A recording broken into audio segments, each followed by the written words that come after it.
Villains are destined to die. Chapter 16. I was able to get up after 4 days has passed. Lady. You're okay now, right? The first thing I saw after opening my eyes was Emily with teary eyes. Yeah. I'm fine. That's really fortunate. Do you know how worried I was? His Grace the Duke and the young masters were also really worried about you, lady. Is that so? I replied half-heartedly because Emily also probably didn't meant any of those she said. Then Emily nodded her head in big motion and spoke. Of course. The first young master was pale when he ran to the mansion with Lady in his arms. My oldest brother did? Yes. His Grace the Duke ordered and brought all the talented doctors in the capital while the butler was barely able to stop the second young master from leaving to the royal palace. I was quite surprised at her continued words. She might be exaggerating a little, but set that aside, them giving Penelope a care at all was unexpected. I thought something might happen to you, lady. You must have had a hard time, Emily. A hard time, my foot. Don't say that. I'm Lady's personal maid. It seemed like quite a lot of things had happened when I was unconscious. My mind was a little blank staring at Emily because she was the girl who was in tears, mentioning personal maid in front of me when she was also the one who poked me with a needle before. All right. This is not the time for some chit-chats. I'll be right back. That you, lady, is now awake. Emily got up from the spot in hurry when I nodded my head and spoke. Bring some melon sherbet on your way. I checked the mirror directly after I got up from the bed. My face looked horrible from 4 whole days of being unconscious. My neck, which was scratched with the crown prince's sword, was wrapped thick and securely with bandages. Why did they wrap it around me so thick?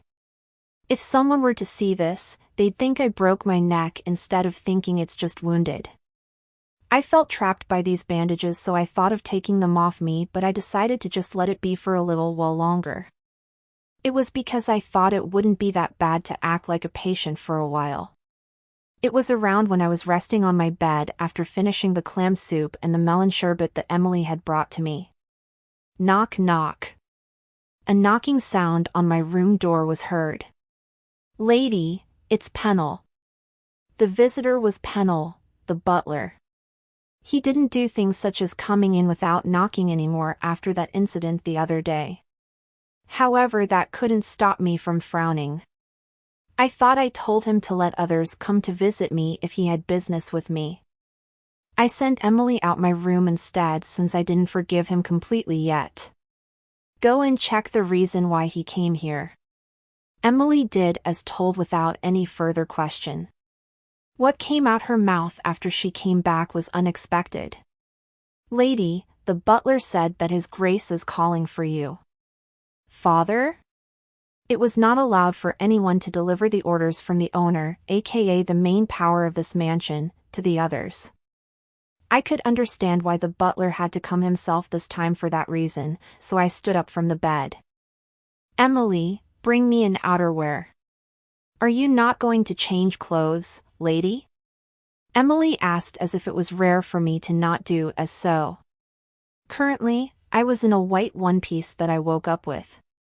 It wasn't too formal to wear when seeing an adult. Have you seen a patient dressing up before? I replied, taking the outerwear Emily had brought me. Did he really have to call for me when I only regained consciousness today? It wasn't intended, but it was true that I created an incident at the ceremony in the royal palace. I was punished with timeout last time. I wonder how much I'll be scolded today. If I wanted to avoid at least a bit of the blame for that incident, I had to act as if I'm in pain. Thanks to being unconscious for a while, my face was already like a face of a patient without even me trying to look like one. Phew, my life. I let out a deep sigh as I left the room. The butler, who has been out by my room door for a while, readjusted his posture the moment I came out my room. "Shall we go now, lady?" Then he set one hand on his stomach and reached his other hand out in the direction where we were going to go. What the? It was not like I didn't know the way to where I am supposed to go. Also, he's never done any of these up before to me, up until now. The butler bowed and opened his mouth at my suspecting stare on him. I cannot walk before the master I am serving when I'm a mere servant working here. I searched his face to see if he was trying to fool with me, but there were no traces of insincerity shown on him. Instead, he seemed like a prepared knight who've waited for this moment. "Please take the lead, lady." His well-mannered words were heard differently in my ears. "I've been waiting for you. I'll be serving the lady well today." Just like the owner of a store, treating a regular who haven't visited for a long time. The aura of the mansion was noticeably different today.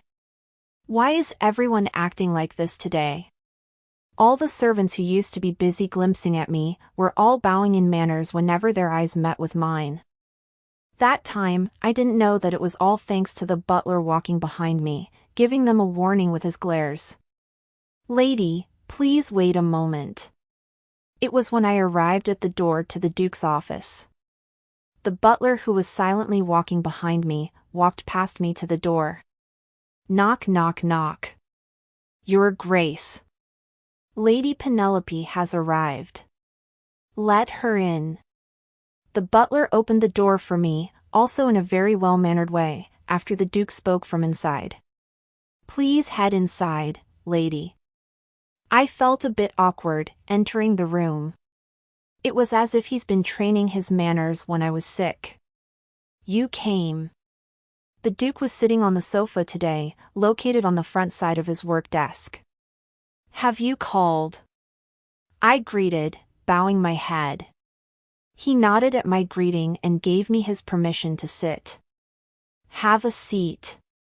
I sat down on the sofa across from where the Duke was sitting.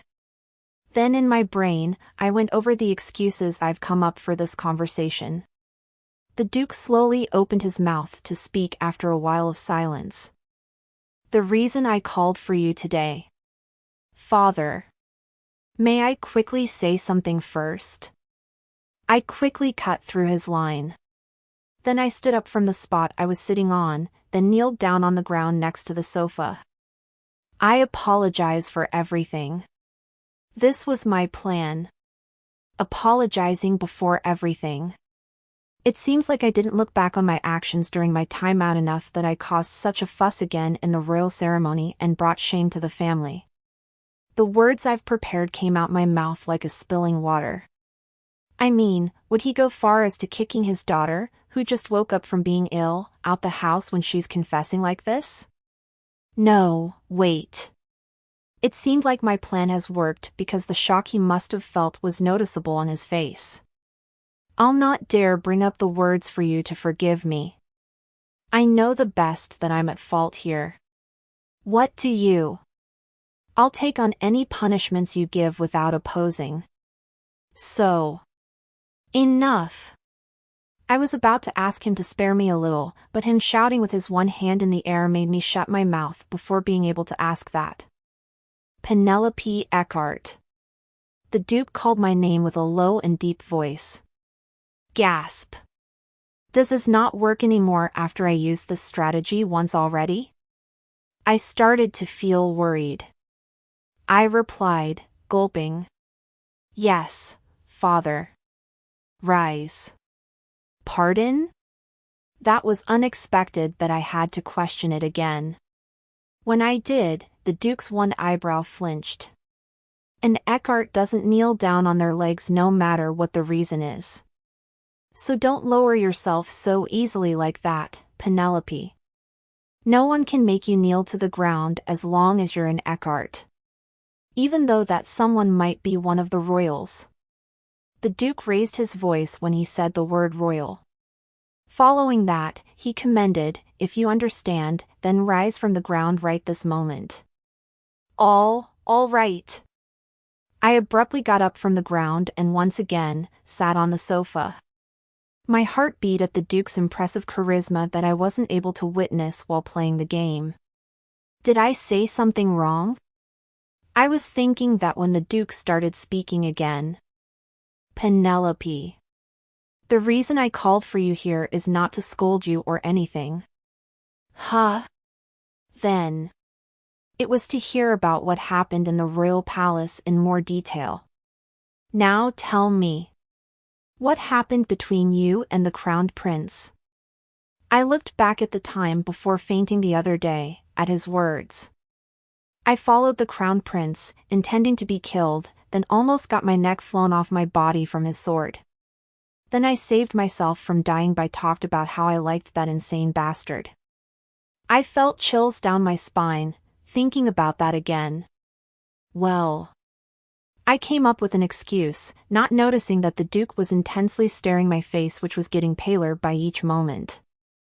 I was going to get some fresh air in the maze garden and happened to meet His Highness there. But then, it had to be when he was in a bad mood, so. It was far different from what had originally happened. It felt like I was becoming into a professional liar since the day I got here. But what else could I do? I cannot speak the truth, and it wasn't all a lie. So. The crowned prince messed your neck up like that just from him being in a bad mood? Huh? No. Not messed up my. If it's not messing your neck up. Then what's that on your neck? He's not a coyote or anything, but he had to point his sword to a noble girl just because he was in a bad mood. Subscribe, like and share for more chapters and novels every day.